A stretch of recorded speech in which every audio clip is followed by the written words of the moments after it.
మనం ఒక విషయం క్రిస్టల్ క్లియర్గా ఉంటే Pawan Kalyan is the first person ఈ ప్రక్షాళన దీక్ష అనేది మొదలుపెట్టింది. సో పవన్ కళ్యాణ్ని డైరెక్ట్గా దాడి చేస్తున్నారు, క్రిటిసైజ్ చేస్తున్నారు, మోకరీ చేస్తున్నారు. అండ్ మీమ్స్ అండ్ ట్రోల్స్ కింద ఈరోజు సోషల్ మీడియాలో ఎక్కడ చూసినా పవన్ కళ్యాణ్ పేరే నడుస్తుంది.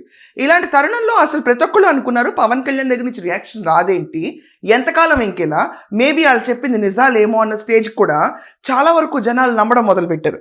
ఇది impact of social media.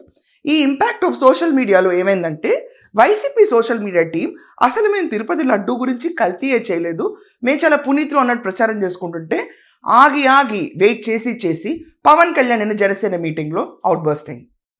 MP Uday, tea time అన్న కంపెనీకి ఓనర్గా ఉన్న ఎంపీ ఉదయ్ ఇప్పుడు రైట్ నౌ జనసేన పార్టీలో ఆయన ఉన్నప్పుడు పవన్ కళ్యాణ్ గారు చాలా క్లియర్గా నీకు లండన్ వెళ్ళడానికి అయితే టైం ఉంది, నీ వ్యవహారాలు చూసుకోవడానికి అయితే టైం ఉంది, కానీ నా పైన వస్తున్న ఈ దాడిని ఎదుర్కొనే టైం మాత్రం నీకు లేదా, కనీసం స్పందన ఇవ్వడానికి కూడా నీకు లేదా, వాస్తవాలు జనాలు చెప్పడానికి కూడా లేదా అని చాలా గట్టి స్వరంలో వినిపించారు.